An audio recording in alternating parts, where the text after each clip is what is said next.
Comment allez-vous bien? Vous avez passé une bonne journée? Soyez les bienvenus dans votre maison.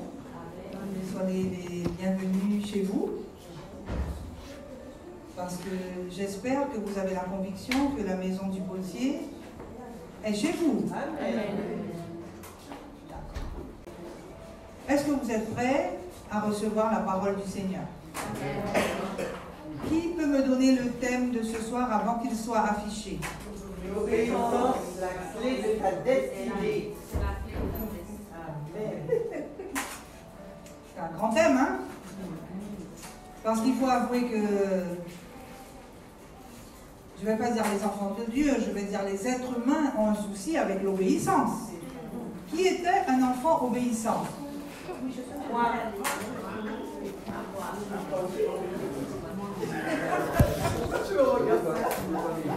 Ah, ça dépend des jours. Ça dépend jusqu'à quel âge.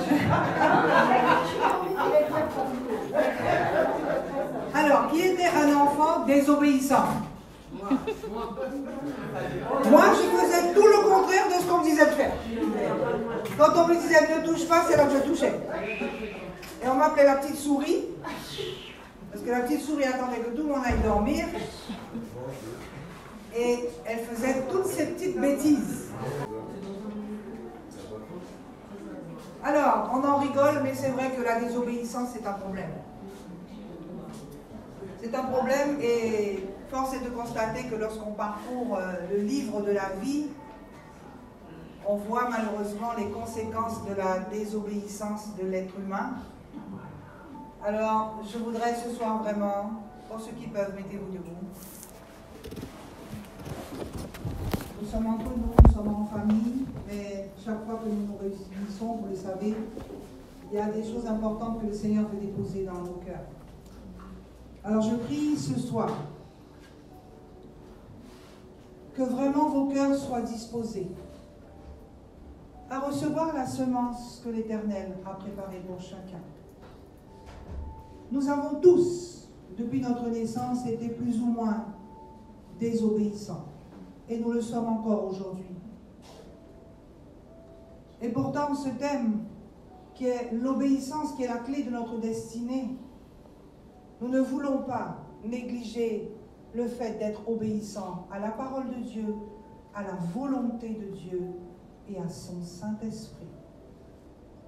Alors ce soir, je prie vraiment que si tu as un petit souci avec l'obéissance, que tu comprennes combien il est important d'apprendre à obéir à ton Dieu, à obéir à ses ordonnances, à obéir à ses commandements, à obéir à ses conseils. Et que ce soir, tu partes avec ta clé. Je prie que toutes les pensées soient rendues captives à l'obéissance de Jésus-Christ. Que tous les portables soient éteints. Et que nous puissions être concentrés sur la parole de Dieu ce soir. Afin de recevoir et surtout de garder ce que nous allons recevoir. Je prie vraiment que ce que nous allons recevoir, nous allons le sceller sur les plaquettes de notre cœur. Scellé par le sang de l'agneau, afin de grandir en stature, en maturité, afin que nous soyons transformés de gloire en gloire, de victoire en victoire, pour l'avancement de l'œuvre de Dieu en chacun et pour la communauté tout entière. Je bénis la sœur Juliette, à qui Dieu a donné ce message. Je prie que le Seigneur la fortifie, c'est son premier enseignement. Et vous savez que chacun de vous, vous devez rentrer dans la mission que Dieu vous a confiée. Alors je prie que le Seigneur puisse l'utiliser comme un canal puissant pour vous transmettre ce thème de l'obéissance et que seule la volonté de Dieu s'accomplisse. Je lis tout esprit de distraction, je lis tout esprit d'endormissement, je lis tout esprit contraire à la parole de Dieu en ce lieu et je délie l'esprit d'enseignement et que vous soyez des vases prêts à être remplis par le Seigneur. Que seule sa volonté s'accomplisse dans le beau nom de Jésus. Amen. Et on encourage la sœur.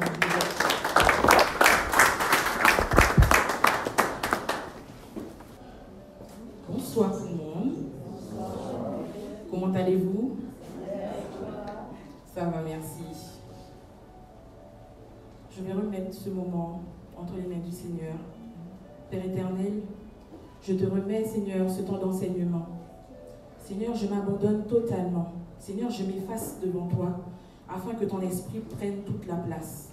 Éternel, que tu puisses m'utiliser comme tu le souhaites, que je sois ce vase par lequel tu vas passer pour toucher quelqu'un, donner une parole à quelqu'un. Éternellement, je m'envoie. Qu'en cet instant, Père éternel, tu puisses venir régner, Seigneur, en ce lieu, et que seule ta parole prédomine. Au nom de Jésus, Amen. Amen. Alors, le Seigneur m'a mis à cœur ce thème de l'obéissance, parce que l'obéissance est une clé pour la destinée. L'obéissance est cette clé qui m'a permis et qui a permis à bon nombre d'entre vous d'être où vous êtes aujourd'hui avec lui. Il a un plan parfait pour chacun d'entre nous, mais bien souvent, les blocages que nous rencontrons, l'environnement dans lequel nous avons grandi, évolué, nous a bien souvent fermés, rendus captifs. Et il nous donne un chemin, il nous donne des instructions, il nous donne des conseils pour nous aider à sortir de cette grotte dans laquelle on était, de cette boîte dans laquelle on était, pour entrer sur ce chemin. Et cette clé qu'il nous donne ouvre plusieurs portes. Parce que sur le chemin, vous allez rencontrer des portes qui seront fermées. Et si vous n'avez pas cette clé qu'est l'obéissance pour les ouvrir, vous allez stagner. Alors ce soir, je vais énumérer 4 points. Lorsqu'on parle de l'obéissance, quand on vient de se convertir, la première chose qu'on nous enseigne, ce sont les 10 commandements que l'on retrouve dans Deutéronome 6 et que je vous encourage à lire et relire parce que j'ai constaté qu'il arrive parfois que l'on oublie certains passages subtils dans notre quotidien. On est tellement pris par la routine qu'il y a certaines petites choses lorsqu'on relit les 10 commandements, et c'était mon cas en préparant ce message, de me dire « Ah, je crois que j'ai oublié quelque chose là, Seigneur, pardon. » Et il est bon, lorsque l'on est dans sa parole, de retourner de temps en temps, de retourner à ces 10 commandements. C'est vrai, on n'est pas parfait, mais l'essentiel, c'est de retourner, de reconnaître ses erreurs et de dire « Seigneur, j'ai oublié, j'ai fauté, je te demande pardon, je reprends le chemin et avec toi, je continue. » La première clé, la première porte, j'ai envie de dire, obéir à l'appel de quitter, sortir d'un lieu, que ce soit un travail, une situation ou un lieu où vous habitez. Est-ce que tu peux afficher Genèse 12, versets 1 à 5, s'il te plaît? L'Éternel dit à Abraham, « Va-t'en de ton pays, de ta patrie et de la maison de ton père, dans le pays que je te montrerai. Je ferai de toi une grande nation et je te bénirai. Je rendrai ton nom grand et tu seras une source de bénédiction. Je bénirai ceux qui te béniront et je maudirai ceux qui te maudiront. Et toutes les familles de la terre seront bénies en toi. » Abraham partit comme l'Éternel le lui avait dit, et Lot partit avec lui. On va s'arrêter ici. Dans ce verset, on voit que l'Éternel a parlé à Abraham et il lui a dit de quitter l'endroit où il était. Et lorsqu'il lui a demandé de partir, il y avait une promesse qui était attachée à ce geste d'obéissance, de quitter l'environnement dans lequel il était pour se rendre à Canaan, la terre de la promesse. Et Abraham a obéi, il est parti. Je voudrais te poser une question. Dans ton cheminement avec Christ, t'a-t-il demandé à un moment ou à un autre de quitter un lieu et tu as résisté? T'a-t-il demandé à un moment de quitter un travail et tu as résisté? T'a-t-il à un moment demandé de quitter un environnement qui n'était pas bon pour toi, mais émotionnellement tu es resté attaché et tu n'as pas quitté? L'Éternel veut te dire ce soir que tu ne dois pas avoir peur lorsqu'il te demande de quitter pour aller là où il souhaite t'emmener. Il y a quelques années, le Seigneur m'a demandé de quitter mon travail. Mais quitter le travail, et je ne sais pas où je vais aller. Et à ce moment, je me suis dit, j'ai 2 solutions. Je résiste ou j'obéis. Mais Seigneur, je vais aller où? Qu'est-ce que je vais faire? Et je priais. Ma prière, c'était de changer de travail. J'ai commencé à prier. Je lisais ma Bible tous les soirs en rentrant à la maison parce qu'au travail, ça n'allait pas non plus. Jusqu'au moment où, dans mon temps de prière, j'ai entendu 4 mots. Juste 4 mots. Et des fois, le Seigneur ne va pas vous dire clairement là où il veut vous emmener, mais il va vous donner 4 mots, 2 mots ou juste un mot. Et vous savez, avec ce mot, ce que vous devez faire, c'est aller dans la parole et chercher à quoi correspond ce mot. Et c'est ce que j'ai fait. J'ai regardé les 4 mots et je me suis dit, qu'est-ce qu'il y a dans la Bible qui pourrait correspondre à l'un de ces mots? Et en fouillant, j'ai fini par trouver. Parce que le Seigneur nous a donné un esprit, le Saint-Esprit, l'esprit de révélation. Lorsque vous ouvrirez votre parole et que vous tomberez sur le verset associé à ce mot qu'il vous a donné, vous aurez cette conviction que c'est là est la réponse. La parole de Dieu est la réponse. Et le fait d'avoir accepté, en trouvant ces mots, j'ai fini par comprendre la destination. Et j'ai dit, ok Seigneur, j'accepte. Je vais y aller, je vais quitter. Et à partir du moment où j'ai dit, j'accepte, je vais quitter, une succession de choses, c'est, comme je vais dire, invraisemblable avec le Seigneur, une succession d'étapes, des choses se sont enchaînées à une vitesse que moi-même, je pense que si j'avais fait par moi-même, ça ne serait pas arrivé. Pour vous dire qu'il faut lui faire confiance. Cette première clé va vous aider à ouvrir la première porte pour aller à la prochaine étape. Parce qu'il y a des étapes pour atteindre sa destinée. C'est vrai, on aurait aimé que ce soit simple. On découvre notre appel, on découvre la destinée et tout, on rentre dedans. Ça serait tellement plus simple et plus pratique. Mais notre Seigneur n'est pas comme ça.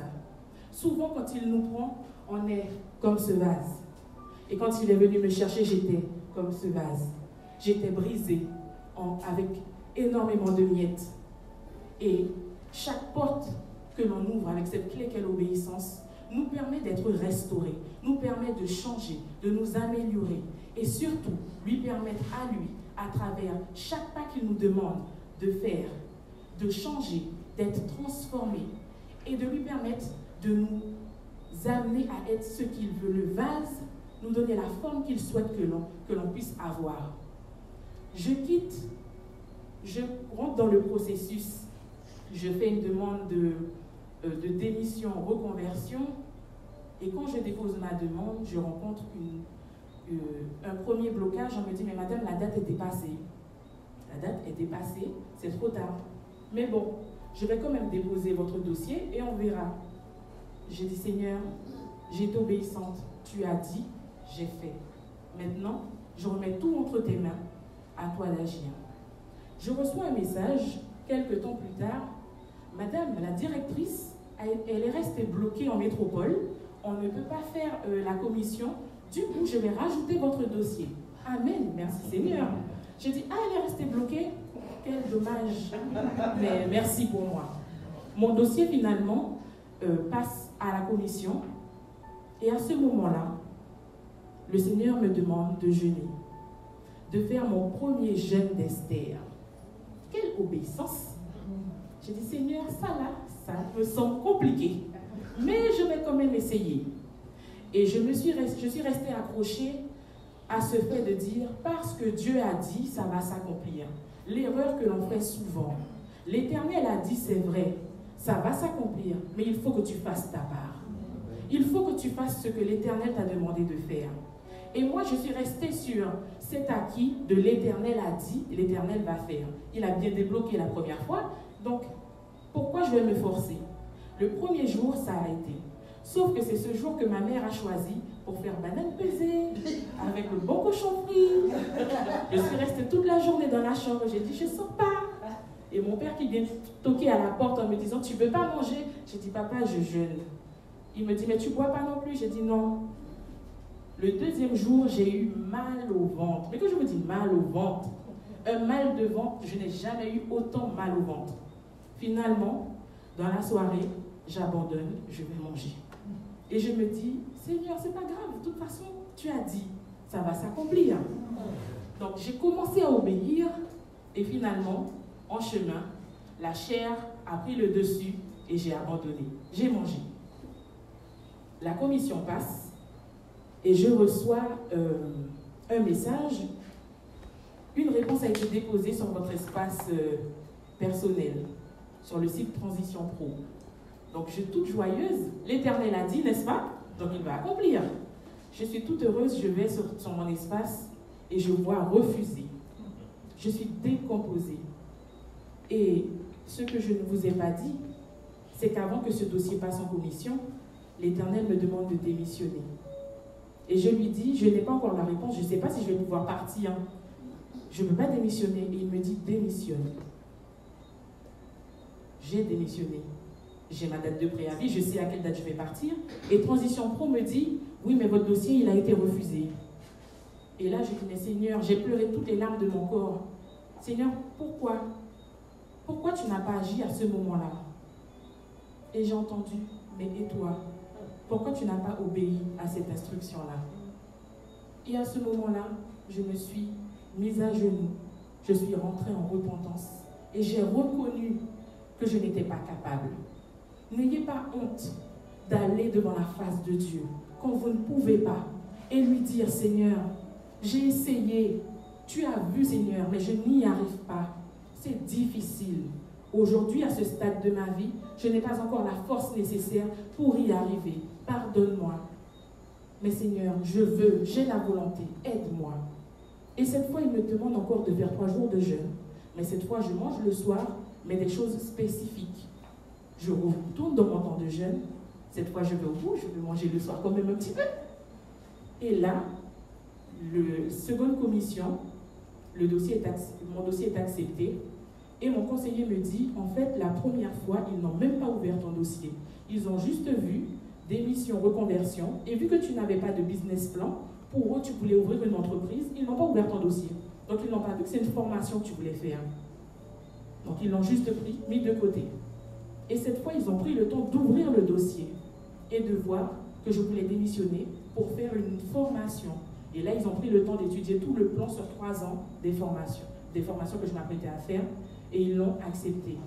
Et là, je me suis dit, Seigneur, lorsque l'on n'obéit pas à ta volonté, lorsque l'on n'obéit pas à tes instructions, souvent c'est nous-mêmes qui t'empêchons d'agir dans notre vie. C'est nous-mêmes qui empêchons la gloire de Dieu de descendre dans notre vie, dans notre situation. Et cette clé de l'obéissance à l'appel de quitter, de sortir d'un lieu, s'est manifestée. Je vais maintenant passer à la deuxième porte. Obéir à l'appel de se séparer. Est-ce que tu peux me mettre, s'il te plaît, ma sœur, Genèse 13, versets 8 et 9. Abraham dit à Lot, qu'il n'y ait point, je te prie, de dispute entre moi et toi, ni entre mes bergers et tes bergers, car nous sommes frères. Alors, tout le pays n'est-il pas devant toi? Sépare-toi donc de moi. Si tu vas à gauche, j'irai à droite. Si tu vas à droite, j'irai à gauche. Tu peux passer directement au verset 14, s'il te plaît? L'Éternel dit à Abraham, après que Lot se fut séparé de lui, lève les yeux, et du lieu où tu es, regarde vers le nord et vers le midi, vers l'Orient et l'Occident, car tout le pays que tu vois, je le donnerai à toi et à ta postérité pour toujours. Je rendrai ta postérité comme la poussière de la terre, en sorte que si quelqu'un peut compter la poussière de la terre, ta postérité aussi sera comptée. Dans ce passage, on voit que l'Éternel rappelle à Abraham les promesses, rajoute des promesses à la vie d'Abraham quand il s'est séparé de Lot. Tout à l'heure, nous avons lu Genèse 12. Et dans Genèse 12, qu'est-ce que l'Éternel demande à Abraham? Qu'est-ce qu'il lui dit? Là où il était. Mais est-ce qu'il lui a demandé de prendre Lot avec lui? Non. Mais il a emmené Lot avec lui lorsqu'il est parti. Et parfois, lorsque l'on part, il y a des personnes que l'on emmène avec nous, pas forcément physiquement, mais on garde le contact. Alors que, à ce moment de notre vie, lorsque l'on passe d'une étape à une autre, cela demande de quitter certaines personnes. Quitter certaines personnes afin que dans cette prochaine étape, ce que l'on doit recevoir arrive. On n'y prend pas garde, mais parfois, juste une personne de votre environnement empêche la bénédiction d'arriver jusqu'à vous. Dans votre environnement, vous pouvez avoir des personnes qui sont toxiques pour vous, des personnes qui, comme vous, sont croyantes, mais vont vous ramener vers le bas parce qu'elles ne veulent pas que vous puissiez évoluer. Vous pouvez également avoir des personnes qui vont vous empêcher de servir Dieu comme il le veut. Et peut-être que le Seigneur t'a demandé de te séparer de cette collègue, de ton ancien travail, et tu es encore attaché à elle. Parce que lorsque tu travaillais à cet endroit, il y avait encore beaucoup de choses que vous partagiez. Et il est difficile pour toi parce qu'on se dit, mais Seigneur, elle ne m'a rien fait. Elle ne m'a rien fait, il ne m'a rien fait. Pourquoi dois-je arrêter de lui parler? L'Éternel voit là où nous-mêmes nous ne voyons pas. L'Éternel entend là où nous n'entendons pas. Et bien souvent, les gens viennent à nous, ils discutent avec nous, mais en arrière-plan, ce sont les premiers à vouloir notre chute. Ce sont les premiers à ne pas vouloir que nous entrions dans notre destinée. Ce sont les premiers, malheureusement, à comploter pour nous faire tomber. Lorsque Dieu prend le temps de te dire, cette personne, éloigne-toi d'elle. Parfois, on veut chercher à comprendre. Seigneur, mais dis-moi, qu'est-ce qui se passe? Qu'est-ce qu'elle a fait? Révèle-moi. C'est quoi le problème? Mais Dieu ne va pas forcément te répondre. Obéis simplement au fait de quitter. J'avais un ami, c'était difficile pour moi lorsque j'ai quitté mon travail et que je suis partie en métropole. Lui était déjà parti en métropole avant moi. Et le Seigneur m'a dit, ne reprends pas contact avec cette personne. Et j'ai repris contact avec cette personne parce que là où j'habitais, j'avais pas de famille, pas d'amis, je connaissais personne. Et Pasteur Eliane, en parlant avec elle, je lui dis, j'ai retrouvé un ami. Elle m'a dit, Juliette. Et je lui avais même pas expliqué le tout, mais elle avait déjà reçu en me disant, cette amitié-là, c'est pas bon. Et moi, je suis restée, j'ai dit, mais Seigneur, je suis toute seule ici. Je n'ai pas d'amis, je n'ai pas de famille, mais je vais faire comment? Souvent, on cherche à avoir de la compagnie ailleurs, alors que dans cette saison de notre vie, dans cette saison de la séparation, Dieu veut que l'on se rapproche de lui, que l'on se rapproche de son cœur, parce qu'il a des choses à nous donner, des choses à nous révéler, des choses à transformer. Peut-être que tu as des blessures enfouies qui n'avaient pas encore été révélées. Et c'est dans ce moment intime de cœur à cœur avec lui, de séparation avec les autres, de séparation avec ta famille, de séparation avec tes amis. C'est dans ce moment qu'il va se révéler à toi, qu'il va venir entrer dans ton cœur, dans les profondeurs, là où jusqu'ici, il n'avait pas été. Ce moment où tu peux te permettre de t'abandonner. Ce moment où tu peux dire, Seigneur, je suis fragile, voici mon cœur, viens le prendre, révèle-moi ce qui ne va pas. Et il va faire remonter.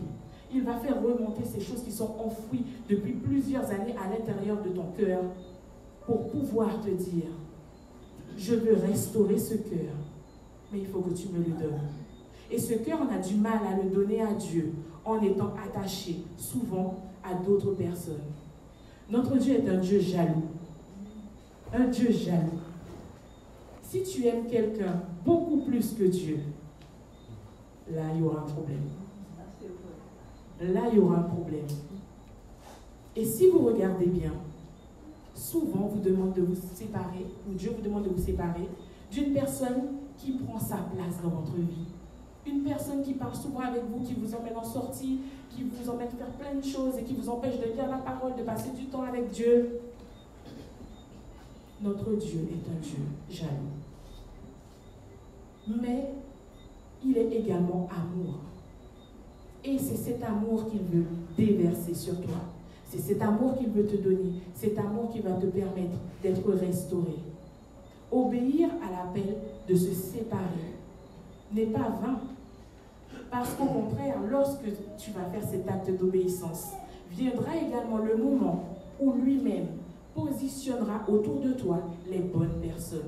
Ces personnes qui vont peut-être voir une particularité de ton appel que tu ne connais pas et qui va te prendre et t'emmener à aller vers cette destinée. Ces personnes qui vont t'encourager dans tes moments de doute, tes moments de faiblesse, tes moments d'affliction ou les moments où tu ne veux plus. Parce qu'il faut le dire, courir vers sa destinée n'est pas facile. On rencontre des obstacles, des difficultés, on tombe, on se relève. Et Dieu met à côté de nous ces personnes qui nous encouragent et nous amènent à avancer sur ce chemin de la destinée. Mais pour cela, il faut que nous acceptions de prendre cette clé, d'obéir à l'appel, de se séparer afin d'ouvrir cette porte et de continuer d'avancer. Je vois la destinée comme un grand escalier sur lequel il y a plusieurs étapes. Et à chaque étape, il y a une porte. Et pour ouvrir ces portes, il faut la clé de l'obéissance. C'est vrai qu'on voit l'obéissance souvent lorsqu'on arrive à Christ comme quelque chose de contraignant. Oui, mais je ne pourrais pas faire ci, je ne pourrais plus faire ça, il faut que je change mes mauvaises habitudes. C'est la chair qui se manifeste à ce moment. Et il faut faire confiance à Dieu. Amen. Amen. Tu peux m'afficher, s'il te plaît, 2 Corinthiens 6, verset 14.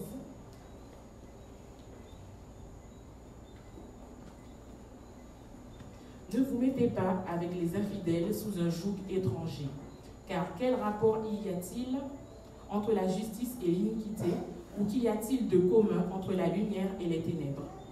Tu peux continuer. Quel accord y a-t-il entre Christ et Bélial, ou quelle part a le fidèle avec l'infidèle? Amen.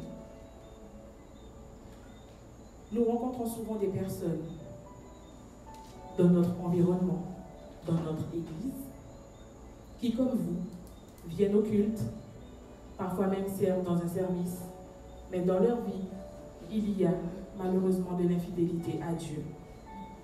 Lorsque l'on remarque ce genre de choses, ne soyons pas dans la condamnation, mais au contraire, prions pour ces personnes, afin qu'ils quittent leur mauvaise voie et qu'ils puissent retrouver le droit chemin. Mais lorsque vous priez également, ne pensez pas que vous êtes la personne qui va transformer votre frère ou votre sœur. C'est le Saint-Esprit qui va vous changer. Parce que bien souvent, ce qui se passe lorsque vous essayez de changer la personne, vous-même vous tombez dans la même chose dans laquelle la personne elle est. Et pour éviter ce genre de choses, remettez-la au Saint-Esprit. Parlez-en à un leader, mais ne prenez pas le fardeau de la personne pour vous, pour le porter, et ensuite qu'il soit trop lourd pour vous-même. Mais présentez-le à Dieu. Le Saint-Esprit est celui qui va changer, transformer. Il convainc de justice et de péché. Amen. Amen. Je vais passer maintenant à la 3e porte. Obéir aux directives improbables de Dieu. Est-ce que quelqu'un peut me dire ce que c'est, que veut dire le mot improbable? Qu'est-ce que tu as dit? Impossible. Surprenant.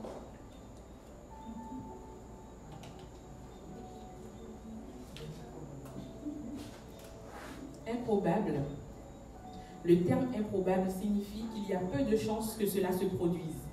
C'est une notion qui implique une faible possibilité, quelque chose, une situation qui d'apparence ne peut pas se réaliser. Est-ce qu'on peut prendre Exode 14, s'il te plaît, le verset 15? Dans Exode 14, Dieu parle à Moïse en face de la mer Rouge et il lui dit « Tends ton bâton ». Lorsqu'on regarde cette histoire, et je me suis dit, Seigneur, si c'était moi, est-ce que j'aurais eu cette foi de lever le bâton face à une mer aussi immense, sans savoir ce que Dieu s'apprête à faire? C'était improbable, imprévisible, et pourtant, notre Dieu est le Dieu de l'impossible. Il est le Dieu qui fait des choses extraordinaires. L'Éternel dit à Moïse, « Pourquoi ces cris? Parle aux enfants d'Israël et qu'ils marchent. Toi, lève ta verge, étends ta main sur la mer et fends-la. Et les enfants d'Israël entreront au milieu de la mer à sec. » Tu peux mettre le verset 17, s'il te plaît?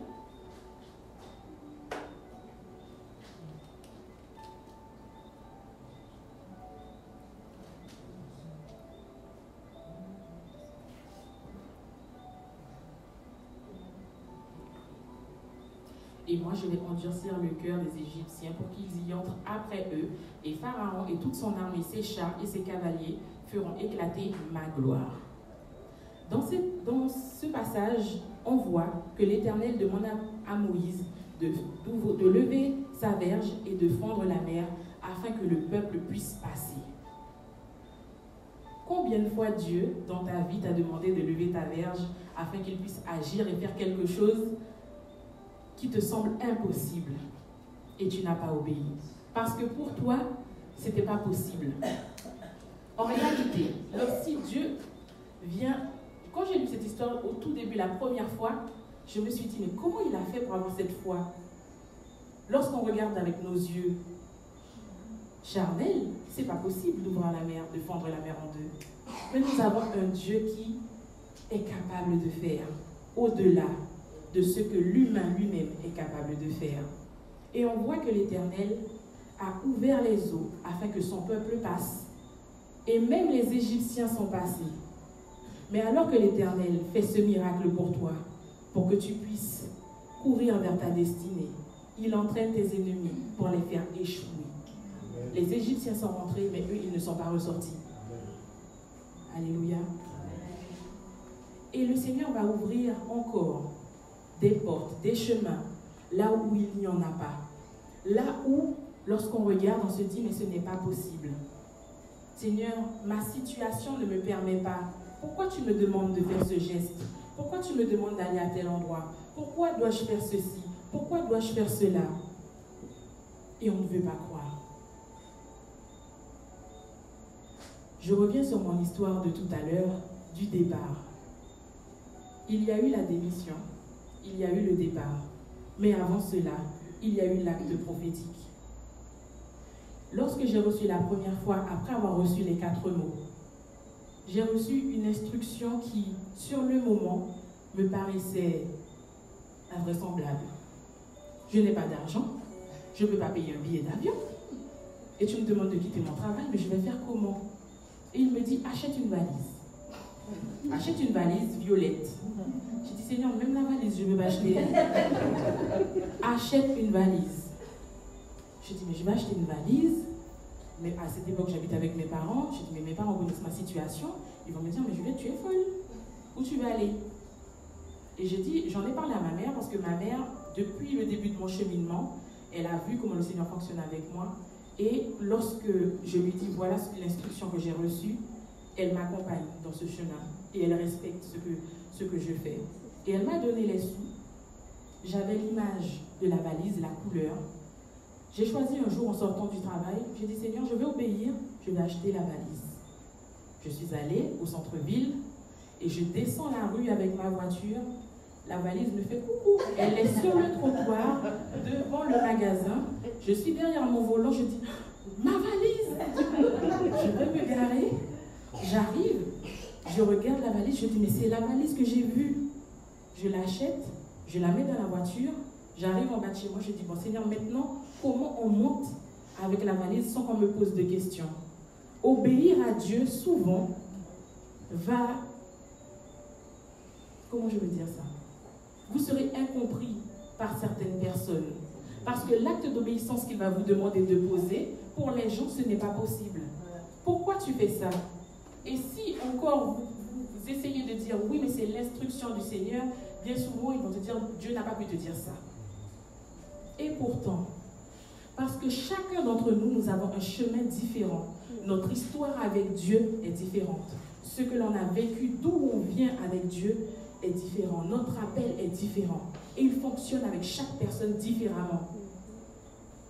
Et moi, il fallait que j'achète la valise. J'ai acheté la valise et j'ai attendu que mon père ne soit pas là. J'ai couru, je suis descendue, j'ai récupéré la valise dans mon coffre. Je l'ai enfermée dans un sac poubelle de 150 litres et je l'ai cachée sur l'armoire. Et quand je l'ai mis sur l'armoire, j'ai dit ceci, Seigneur, sur ta parole, j'ai acheté la valise. Tu as dit que je vais partir. J'ai posé l'acte prophétique. Je ne sais pas comment je vais traverser l'océan. Je ne sais pas comment je vais arriver là où tu veux que j'aille. Mais parce que tu as dit, ça va s'accomplir et j'ai posé l'acte. Montrons que j'accepte de partir et que je crois en ce que tu as dit. L'homme va peut-être dire que ce n'est pas possible, mais je te fais confiance et je sais que ça va arriver. Et c'est après avoir posé l'acte prophétique que j'ai eu l'instruction de faire la demande de démission. Et de la demande de démission, j'ai eu la possibilité, il m'a montré comment j'allais acheter le billet d'avion avec mon solde de tout compte. Et vous voyez, c'est une succession d'obéissance improbable qui m'a amené jusqu'au jour où j'arrive dans l'avion et je dis, Seigneur, je suis dans l'avion, je ne sais pas où je vais habiter. Tu m'as dit de partir. J'ai un solde de tout compte, je peux vivre pendant 4 mois. Je n'ai pas d'emploi là où je vais, pas encore d'emploi là où je vais aller. Je ne sais pas comment je vais faire. Est-ce qu'un employeur va accepter, pas un employeur, est-ce qu'un bailleur va accepter de me prendre sans garantie financière? Je ne sais pas. Mais ce que je sais, c'est que dans tout ce qui est improbable avec toi, tu es fidèle. Et si tu m'as demandé de partir, tu es celui qui va me trouver un toit. J'avais un Airbnb pour 2 semaines. Il m'avait dit de prendre l'Airbnb pour 2 semaines.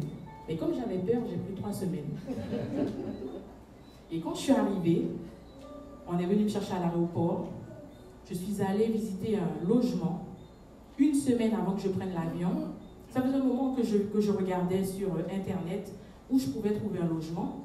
Et il y avait souvent une annonce qui revenait. Une annonce qui revenait. Et quand je regardais la description, j'ai dit, mais ça ne me...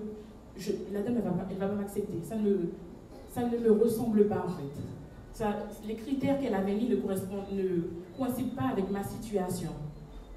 Mais lorsque c'est l'Éternel qui agit, même quand tu n'as pas la situation, il va créer la situation pour que tu puisses entrer. Et finalement, je vois que je ne trouve pas de logement. Je me décide à appeler.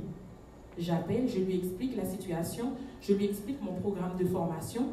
Et elle me dit, j'ai déjà beaucoup de monde, beaucoup de personnes ont visité le logement, mais je vais vous attendre. J'ai dit, madame, j'arrive dans 7 jours. Elle a dit, ce n'est pas grave, je sens que je dois vous attendre. J'ai dit, d'accord. Et quand j'ai raccroché, j'ai dit, Seigneur, je remets ceci entre tes mains. Elle ne m'a pas dit oui. Donc, je ne suis pas sûre d'avoir un logement, mais je te fais confiance. Et quand je suis arrivée, j'ai visité ce logement. Je suis allée dans mon Airbnb. Elle m'a envoyé un message. Et elle m'a dit ceci. Madame César, continuez de chercher un logement. J'ai eu beaucoup de demandes. Je ne sais pas si je vais vous retenir, mais dites-moi, pourquoi je devrais vous choisir vous et pas quelqu'un d'autre? Et là, j'ai senti comme un piège. Qu'est-ce que tu vas dire à la dame? Est-ce que tu vas vouloir faire par toi-même? Est-ce que tu vas vouloir essayer de lui mentir sur ta situation? Je suis restée assise sur le lit et j'ai écrit mon texto en disant, je ne vais pas vous dire que je suis la meilleure personne, mais la seule chose que je peux vous dire, quelle que soit votre décision, je la respecterai. Et ensuite, quand j'ai fini, j'ai dit, Seigneur, voilà, moi je ne vais pas chercher de maison. Parce qu'une semaine avant de partir, tu as permis qu'elle m'attende. Et si elle m'a attendu 7 jours, jusqu'à ce que j'arrive ici, c'est que cette maison, tu l'as prévue pour moi. Et je déclare que cet appartement est pour moi. Amen. J'ai attendu et effectivement, elle m'a rappelé, elle m'a dit, c'est vous que j'ai choisi. C'est vrai, vous n'avez pas de justificatif qui me prouve que vous pourrez payer le loyer, mais je sens que je peux vous faire confiance. Et ce n'est pas Juliette qu'elle a senti à qui il faut faire confiance, c'est l'Esprit de Dieu. L'Esprit de Dieu qui a touché son cœur.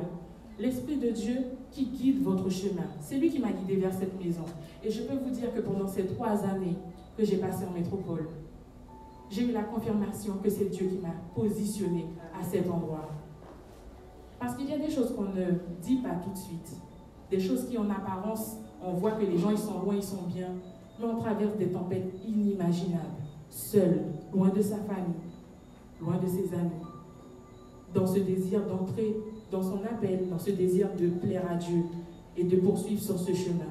Et dans ces difficultés, autant je lui ai parlé de Dieu, autant dans mes difficultés, elle a su aussi être le canal que Dieu a utilisé pour m'aider et faire en sorte que je n'abandonne pas. Parce que j'ai voulu abandonner plusieurs fois. Et Pasteur Eliane souvent me disait, Juliette, continue, n'abandonne pas. Parce que c'était compliqué et difficile, j'en reparlerai une autre fois. Obéir aux directives improbables de Dieu est une chose importante. C'est vrai, j'insiste dessus parce que sur votre chemin, vous allez souvent être confronté à des situations où vous aurez l'impression que ce n'est pas possible. Et les hommes vont vous dire, ce n'est pas possible. Mais n'oubliez jamais qu'avec notre Dieu, c'est possible. Et cela demande simplement votre obéissance. Quand je suis arrivée ici, je suis arrivée avec les mêmes soucis financiers que j'avais en métropole. J'avais une voiture de location et je disais, Seigneur, comment je vais faire? Parce que c'était je l'appelle la petite boîte d'allumettes. La petite boîte d'allumettes qui coûte très très cher. Trop cher. Et à un moment, j'ai dit, Seigneur, je ne peux plus. Je ne pourrais pas continuer de payer.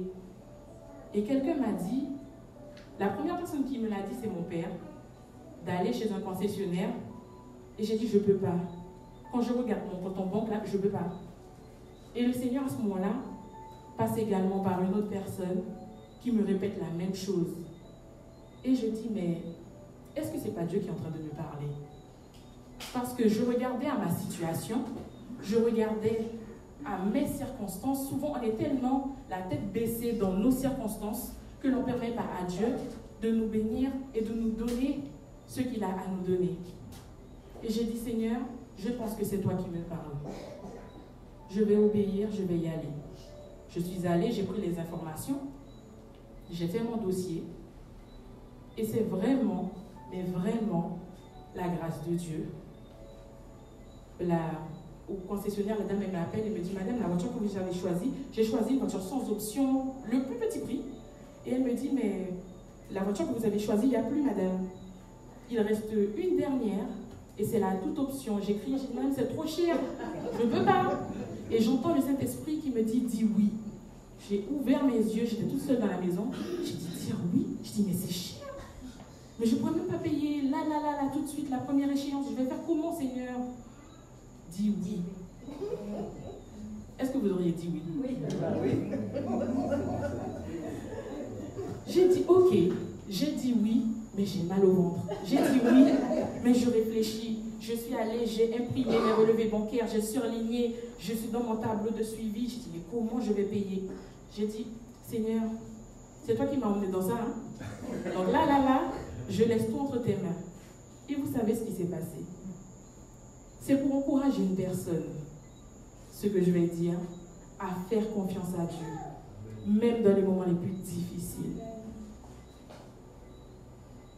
Lorsqu'on a accepté mon dossier, et la dame me dit, vous savez, lorsque vous prenez le véhicule, vous avez 1 mois avant la première échéance. J'ai dit, ah bon, d'accord. Et dans la concession, il faut signer électroniquement la remise du véhicule. J'ai envoyé un message à la dame qui m'a vendu le véhicule en lui disant, on n'a pas fait la signature électronique. Elle ne m'a jamais répondu. Je dis, bon, moi, en tout cas, j'ai envoyé un message. J'ai la preuve comme quoi que j'ai écrit. 1 mois plus tard, le Crédit Moderne m'appelle, Madame, vous n'avez pas fait la signature électronique de votre voiture? J'ai dit, mais non, mais j'ai envoyé un mail à telle date à la commerciale, mais elle ne m'a pas répondu. On a fait la signature, elle me dit, du coup, ça reporte votre échéance à la prochaine fois. Du coup, j'ai eu la voiture pendant 2 mois, sans payer la mensualité, ce qui m'a permis de sortir, de rembourser les dettes que j'avais et de pouvoir ensuite avancer. Et là, j'ai dit, mais Seigneur, heureusement que je t'ai obéi, que je t'ai fait confiance. Parce que je regardais à ma situation et je me suis dit que ce n'est pas possible. Alors que toi, tu savais déjà comment tu allais permettre que pendant 2 mois, je puisse rembourser tout en ayant cette voiture neuve et toute option. Merci pour ce beau cadeau. Et je peux vous dire que j'ai fait 1 mois, tous les matins, j'arrivais devant la voiture, j'ai dit, Seigneur, merci. Seigneur, merci. Et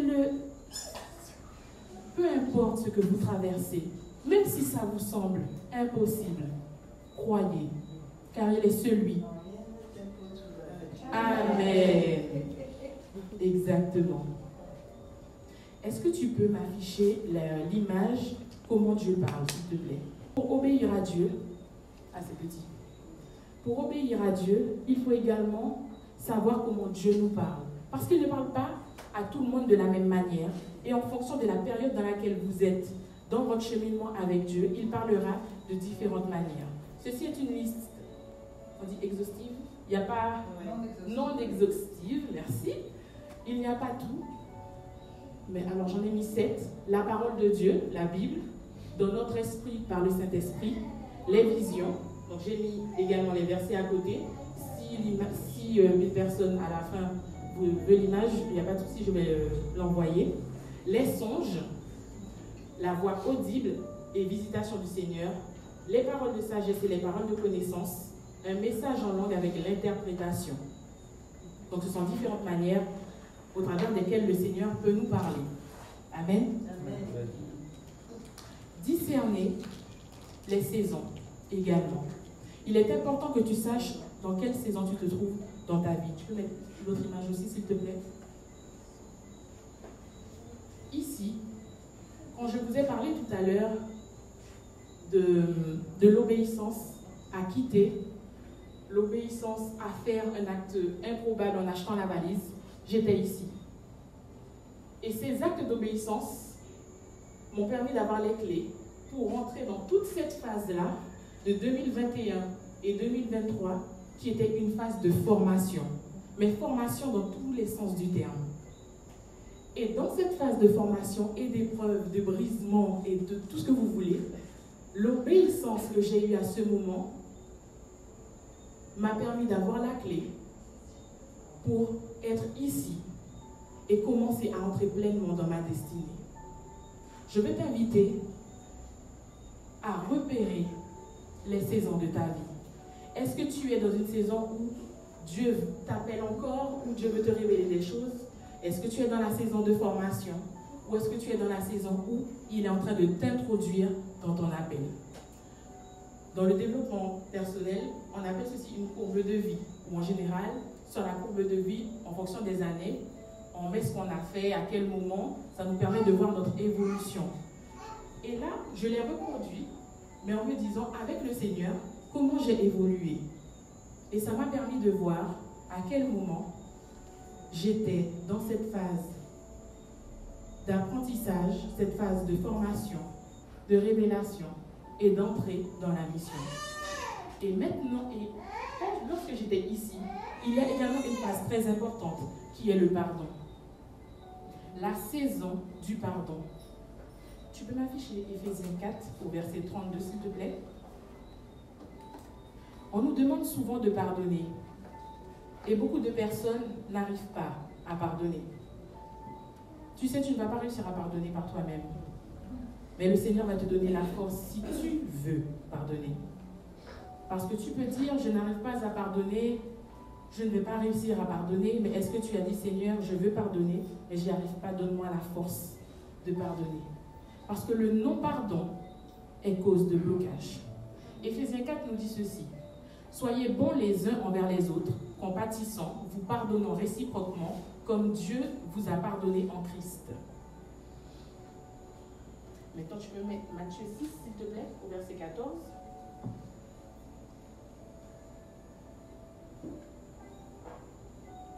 Si vous pardonnez aux hommes leurs offenses, votre Père céleste vous pardonnera aussi. Je vais vous lire un court extrait d'un écrit sur le pardon. Le non-pardon cause de blocage. Jésus nous demande que l'on pardonne au risque d'avoir des conséquences dans notre vie. Nous devons sonder nos relations avec les autres. Et même si la rancune ne vient pas de nous, mais de quelqu'un d'autre envers nous, nous devons chercher à faire des démarches pour réparer la situation. Demander pardon, c'est reconnaître une faute. Demander pardon, c'est faire un pas en arrière par rapport à son propre égoïsme. Il est souvent difficile de quitter son propre narcissisme, d'abandonner sa position de victime et de reconnaître sa part d'erreur. Il faut accepter de pardonner à ces personnes qui nous ont fait mal par le passé et faire la paix avec elles. Il faut aussi accepter de se pardonner à soi-même, accepter en toute honnêteté sa part de responsabilité dans le mal qu'on a vécu et en demander pardon à Dieu. Proverbe 4, Verset 23 dit, « Garde ton cœur plus que toute autre chose, car de lui viennent les sources de la vie. » Faites tout pour pardonner et libérer votre cœur des blessures du passé. Cherchez la guérison. Certains blocages dans la vie ne sont pas le fait des sorciers, mais du manque de pardon, que ce soit contre les autres ou envers soi-même. Le pardon est pour vous, pas pour eux. Ceux-là ne rend pas ce qu'ils ont fait correct, mais s'accrocher au manque de pardon vous pourrit de l'intérieur. Et ce n'est pas pour cela que vous êtes ici, sur cette terre. Votre vie a un but. Et le manque de pardon tentera de détruire ce but en vous. Quoi que vous ayez à faire, apprenez à pardonner. Pardonner étant un commandement, quand je refuse de m'y plier, je transgresse l'ordre de mon Seigneur. Je suis en faute. Et mes fautes m'éloignent de la présence de Dieu. La méchanceté ne peut cohabiter avec la douceur. L'amour ne peut pas tolérer la rancœur. La sainteté de Dieu ne peut pas entrer en communion avec la souillure d'un cœur offensé qui s'entête à ne pas pardonner. Je vais terminer en encourageant une personne qui n'a pas pardonné à faire ce geste de se présenter devant Dieu et de reconnaître qu'il a du mal à pardonner, qu'il a du mal à pardonner cette personne pour l'offense qu'il a subie. Il y a des choses très difficiles que l'on traverse dans sa vie, des situations compliquées, et on se dit, je ne vais pas réussir à pardonner.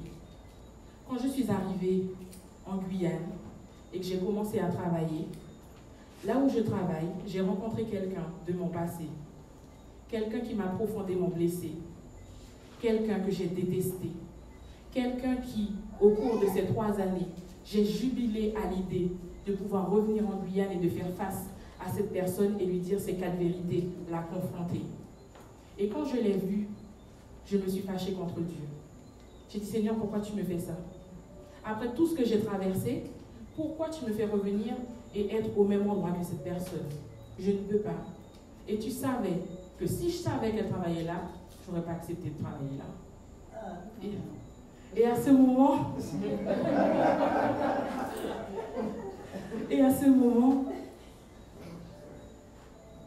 le Seigneur me dit, tu dois pardonner. Et j'ai dit, c'est au-delà de mes forces. C'est au-delà de mes forces. Parce qu'à travers cette personne, j'ai vu les larmes de ma mère. À travers cette personne, j'ai vu les cris de ma mère. J'ai moi-même crié pour ma mère. Comment puis-je pardonner? Et il m'a dit, si tu veux avancer, tu dois lui pardonner. Et j'en ai parlé à Pasteur Eliane, je lui ai dit, c'est difficile, je ne sais pas si je vais pouvoir. Et vous savez ce qu'elle m'a répondu? Tu sais que tu vas devoir faire face à la personne et que tu vas devoir lui parler. C'est pas ce que j'avais envie d'entendre, mais c'est ce qu'il fallait que j'entende. Et le Seigneur est tellement bon qu'il a créé une situation où j'étais seule au bureau et cette personne est venue parce qu'elle devait travailler. Je lui ai dit bonjour et dans mon cœur, je savais que c'était le moment de parler, de libérer mon cœur. Dans votre vie, le pardon, la libération du pardon se fait par étapes. Parce que le Seigneur, quand il commence à vous restaurer, à vous guérir, il va commencer par prendre les couches qui sont au-dessus. Une fois que vous serez guéri, vous aurez pardonné, il va prendre la couche en dessous. Et au fur et à mesure, il va commencer à gratter, jusqu'à rentrer dans le cœur, là où c'est profond. Là où ça date de 10, 15, 20 ans en arrière. Mais ce sont des étapes. Il faut déjà que la première, la deuxième, la troisième, la quatrième couche soient retirées. Et ces couches, il les a retirées dans mon cœur quand j'étais loin. Mais la dernière étape, c'était ici. Enfin, la dernière, que je sais aujourd'hui, parce que peut-être qu'il y en a d'autres et qui ne se sont pas encore révélées. Et j'ai pris mon courage à 2 mains. J'ai été voir cette personne et je lui ai dit, je veux te parler. Je ne lui ai pas dit, tu m'as fait du mal. Je lui ai dit, je te demande pardon. Et je lui ai dit, tu sais que je t'en veux et que j'étais en colère contre toi. Elle m'a dit, oui, je sais. Et je sais pourquoi. Et je lui ai dit, aujourd'hui, j'ai donné ma vie à Dieu. Je vois les choses différemment. Et je sais que je dois te demander pardon. Je te demande pardon parce que je t'ai détesté. Je te demande pardon parce que j'ai nourri de la colère, de la haine envers toi, jusqu'à vouloir que tu meurs. Mais je me suis repenti devant mon Dieu. Et aujourd'hui, je veux te demander pardon pour cela. Je n'ai pas cherché à ce qu'elle me dise ce que j'ai fait, c'était pas bien. Je te demande pardon aussi. J'ai simplement voulu obéir et plaire à mon Dieu et surtout être en paix avec moi-même pour qu'il puisse m'ouvrir la prochaine étape. C'est difficile, c'est vrai parfois. Et lorsque j'ai fait la paix avec cette personne et qu'elle m'a dit « j'accepte ton pardon », j'ai senti comme si j'étais moins lourde, comme un poids, un fardeau qui s'en est allé. Et aujourd'hui, je rigole même avec elle. Mais ça, c'est l'œuvre de Dieu. C'est ce qu'il est capable de faire. Pardonner est une clé importante pour pouvoir avancer sur votre chemin. Amen. Amen. Merci de m'avoir écouté. Merci.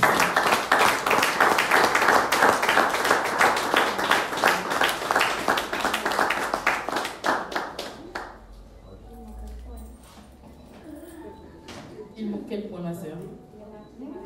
Oui, c'est vrai, mais j'ai pas. Le troisième point, c'était obéir en faisant la volonté de Dieu, même dans le brisement. Mais je pense que ça a recoupé un petit peu tout ce que...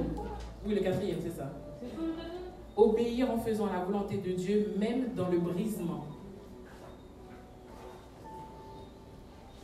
Et j'ai noté, c'est dans le brisement que Dieu te révèle ce qui doit être changé en toi pour avancer vers ta destinée.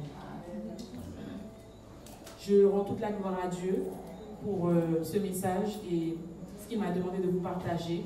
Je prie également que ce que vous avez reçu soit scellé dans vos cœurs et qu'il puisse vous aider à avancer et à rentrer pleinement dans ce que Dieu a prévu pour vous.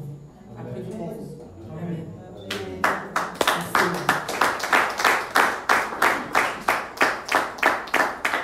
Je projette quand même l'image que tu as. Ah oui, je le mets parce que je l'aime beaucoup. Juliette, ce message n'est pas terminé. Un petit bout de passé. Oui. Alors, elle a été obéissante parce que je lui avais demandé de ne pas être trop longue. Parce que des fois, quand on a des enseignements comme ça, bon, je pense que vous avez tous été touchés. À un moment, j'avais le cœur qui tournait comme une... Je pense que personne n'est resté indifférent à ce message. Mais... Ah d'accord. Vous n'avez pas encore vu l'image. Bon, elle parle d'elle-même, hein. Merci pour ton témoignage. Il n'est pas terminé, parce qu'en fait, il y a quelque chose que tu dois dire aussi, c'est que ton obéissance à ce que Dieu te fasse partir t'a fait obtenir ce pourquoi tu étais parti. Et ça n'a pas été facile, parce que je ne peux pas compter le nombre de fois où tu as voulu abandonner. Mais je te laisserai témoigner de ça une autre fois, une autre occasion, un autre enseignement. Je remercie le Seigneur pour ce que tu nous as transmis, qui a été touché par ce message. L'obéissance vaut mieux que tous les sacrifices. Et c'est pourquoi, quand on est enfant de Dieu, on ne peut pas avancer par la vue. Si tu veux avancer par la vue, tu ne feras pas une grande distance. Et si tu avances par la foi, en cherchant la volonté de Dieu dans la prière et le jeûne, est-ce que tu peux te tromper? Est-ce que tu peux stagner? Voilà. Je revois à cet instant l'image que tu as publiée l'autre jour, Pasteur Grégory, concernant l'arbre. Alors aujourd'hui, tu es peut-être un petit arbre, mais avec de grosses racines. Amen. Amen. Le petit arbrisseau que tu étais va devenir un bel arbre par ton obéissance. Parce que l'aventure ne fait que commencer. Amen. Amen. Que Dieu vous bénisse. Amen. Puisse Dieu vous amener à obéir à sa voix, à sa volonté, et que vous puissiez rentrer pleinement dans votre appel, et ainsi jouir des bénédictions que Dieu a pour vous. Amen. Amen. Amen. Puisse Dieu vous accompagner dans vos demeures respectives. Et on se dit à samedi.